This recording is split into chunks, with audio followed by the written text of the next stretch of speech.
किया था कि पहला अरबों का आक्रमण, अरबों के आक्रमण में मैंने मोहम्मद बिन कासिम के बारे में बताया था, और सिंध का इतिहास की पूरी जानकारी जिस पुस्तक में मिलती है चचनामा के बारे में मैंने बताया था। आज उसके आगे वाले टॉपिक में थोड़ा सा और हम क्लियर कर दे रहे हैं।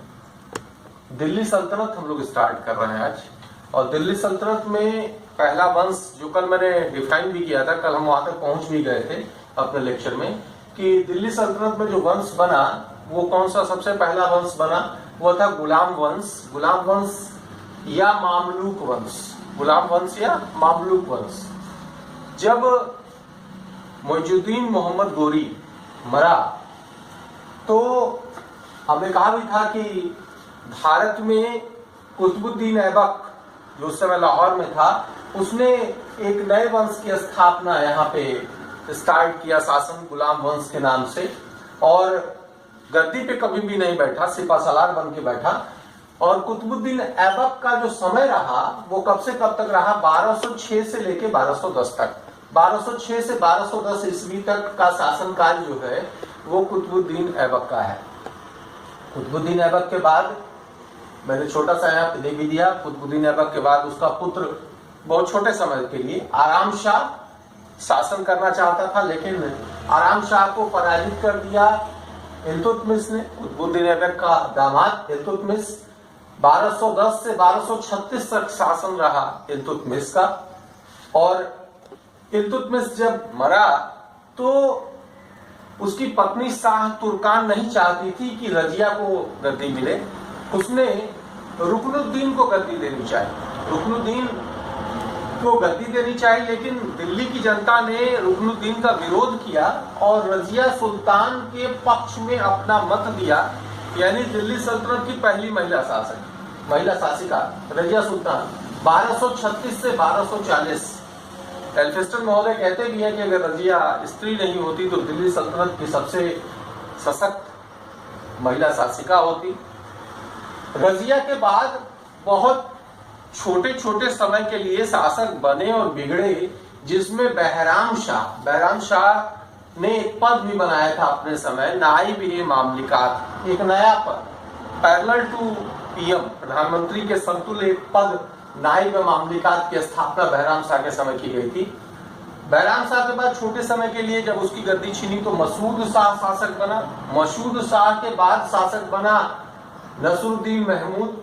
नसरुद्दीन महमूद के समय ही बलबन मंत्री था।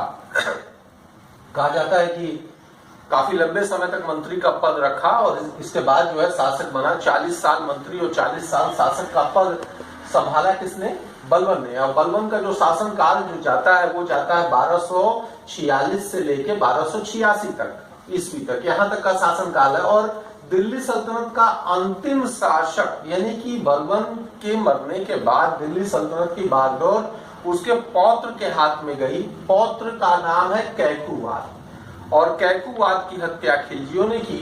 और अगला जो वंश हम बाद में बात करेंगे, खिलजी वंश की स्थापना हुई। लेकिन इसको हम लोग जो एग्जाम के पॉइंट ऑफ व्यू से जो क्वेश्चन आते हैं उनके बारे में हम लोग थोड़ा सा डिस्कस कर लेते हैं। जैसे हम लोग पहला बात यहाँ से करते हैं, कुतुबुद्दीन ऐबक। कुतुबुद्दीन ऐबक का जो शासन काल है वो कब से कब तक है, 1206 से लेकर 1210 ईस्वी कुतुबुद्दीन ऐबक है। दिल्ली सल्तनत का संस्थापक है।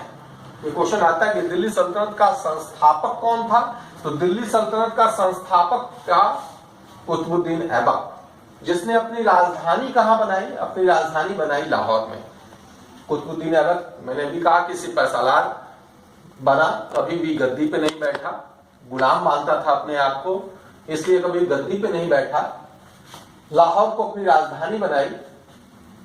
कुतुबुद्दीन ऐबक का तुर्की भाषा में क्या अर्थ है, तुर्की भाषा में अर्थ है चंद्रमा का स्वामी। तुर्की भाषा में इसको कहते हैं चंद्रमा का स्वामी। एक चीज और, इसको एक और नाम से भी जाना जाता है, लाख बख्श। लाख बख्श मतलब लाखों का दान करने वाला, लाखों का दान। एक और नाम भी जानता, कुरान ख्वाह। कुरान ख्वाह, बचपन से ही कुरान का पाठ कंठस्थ था, इसीलिए कुरान ख्वाह भी कहा जाता है। यानी कुतुबुद्दीन ऐबक के लिए मैंने 3 शब्द यहाँ पे यूज किए, लाख बख्श, कुरान ख्वाह और तुर्की भाषा में ऐबक का अर्थ है चंद्रमा का स्वामी, है ना। इसके अलावा मैंने यहाँ भी कहा कि कुतुबुद्दीन ऐबक ने 2 मस्जिदों का निर्माण किया। 2 मस्जिदें कहाँ बनवाई? दिल्ली में कुवत उल इस्लाम मस्जिद दिल्ली में बनवाई इसने। कौन सी मस्जिद? कुवत उल इस्लाम। और अजमेर में क्या बनवाया? अजमेर में 2.5 दिन का झोपड़ा, 2.5 दिन का झोपड़ा उसने बनवाया अजमेर में। मिनहाजुल सिराज जो उसका दरबारी था, मिनहाजुल सिराज किसका दरबारी है? कुतुबुद्दीन ऐबक का। उसी ने एक पुस्तक भी लिखी तहकीकाते नासिरी। तहकीकाते नासिरी की रचना किसने की? मिनहाजुल सिराज। और मिनहाजुल सिराज कौन था? कुतुबुद्दीन ऐबक का दरबारी था। कुतुब मीनार का निर्माण कार्य शुरू किया किसने? पूरा किया इल्तुतमिश ने। शुरू किसने किया? कुतुबुद्दीन ऐबक ने। शुरू किया कुतुबुद्दीन ऐबक ने। तो ये जो फैक्ट हैं ये आते हैं। एक और फैक्ट यहाँ पे है कि कुतुबुद्दीन ऐबक की मृत्यु कब हुई? 1210 में हुई। चौगान पोलो, घोड़े से जो खेला जाता था, पोलो खेलते समय घोड़े से गिरने के कारण मृत्यु हुई। कहाँ पे मृत्यु हुई? लाहौर में। यानी कुतुबुद्दीन ऐबक का एक पूरा जो ब्रीफ है आपको ये तैयार करना पड़ेगा। कुतुबुद्दीन ऐबक के बाद जो अगला शासक बना, मैंने कहा कि कुतुबुद्दीन ऐबक के पुत्र आराम शाह ने गद्दी के लिए दावा किया, लेकिन बदायूं के सूबेदार इल्तुतमिश ने आराम शाह को पराजित कर दिया और गद्दी प्राप्त की। यानी इल्तुतमिश का जो शासनकाल शुरू होने वाला है वो शासनकाल शुरू होने वाला है 1210 से 1236। 1210 से 1236 ईस्वी तक शासनकाल किसका होगा? इल्तुतमिश का होगा। दिल्ली सल्तनत का संस्थापक कुतुबुद्दीन ऐबक था, लेकिन दिल्ली सल्तनत का वास्तविक संस्थापक कौन बना? इल्तुतमिश। क्यों? क्योंकि 1206 में ही गोरी ने इल्तुतमिश को दास्ता से मुक्ति दे दी थी, क्योंकि गोरी की जान बचाई थी किसने? इल्तुतमिश ने। इसलिए गोरी का गुलाम नहीं रह गया था, इल्तुतमिश ऐबक था। यानी वास्तविक संस्थापक जो माना जाता है वो कौन माना जाता है? इल्तुतमिश को। इलबारी तुर्क था। कैसा तुर्क? इलबारी तुर्क। लाहौर के स्थान पर इल्तुतमिश ने अपनी राजधानी बदल दी। लाहौर के स्थान पर उसने अपनी राजधानी कहाँ कर दी? शिफ्ट कर दी दिल्ली। अपनी राजधानी दिल्ली को स्थानांतरित किया। पहला शासक था जिसने शुद्ध अरबी के सिक्के चलाए। चांदी का टंका और तांबे का जीतल, ये किसने चलाए? शुद्ध अरबी सिक्के चलाए इल्तुतमिश ने। कुतुब मीनार का निर्माण कार्य शुरू तो किया था कुतुबुद्दीन ऐबक ने, लेकिन पूरा किसने किया? इल्तुतमिश ने। कुतुब मीनार का निर्माण कार्य पूरा किया इल्तुतमिश ने। एक प्रथा भी चलाई, सैन्य प्रथा, जिसको एकता प्रथा कहते थे। एकता प्रथा क्या होता था? अगर ये दिल्ली सल्तनत है तो दिल्ली सल्तनत में सैनिकों को कोई वेतन नहीं मिलता था, उसके बदले में उसको भूमि का एक छोटा सा टुकड़ा दे दिया जाता था, और जब इल्तुतमिश को जरूरत पड़ेगी तो सैनिक के रूप में इक्तादार लड़ने जाएगा। यानी एक छोटे से टुकड़े को, भूमि के टुकड़े को दे दिया गया जिससे वो अपना काम चलाएगा, और जब सैन्य व्यवस्था में उसकी जरूरत पड़ेगी तो उसको बुलाया जाएगा। एक तरह से व्यवस्था किसने जन्म दी? इल्तुतमिश ने। इल्तुतमिश ने कौन सी प्रथा चलाई? एकता प्रथा चलाई। एक काम और इल्तुतमिश ने किया, 40 सरदारों के दल का गठन। 40 सरदारों के जो दल का गठन है, जिसका नाम क्या है? तुर्कान चहलगामी। तुर्कान यानी 40 सरदार जो है, जिसको कहा गया तुर्कान चहलगामी। इस दल की स्थापना भी किसने की? इल्तुतमिश ने की। इल्तुतमिश ने किया।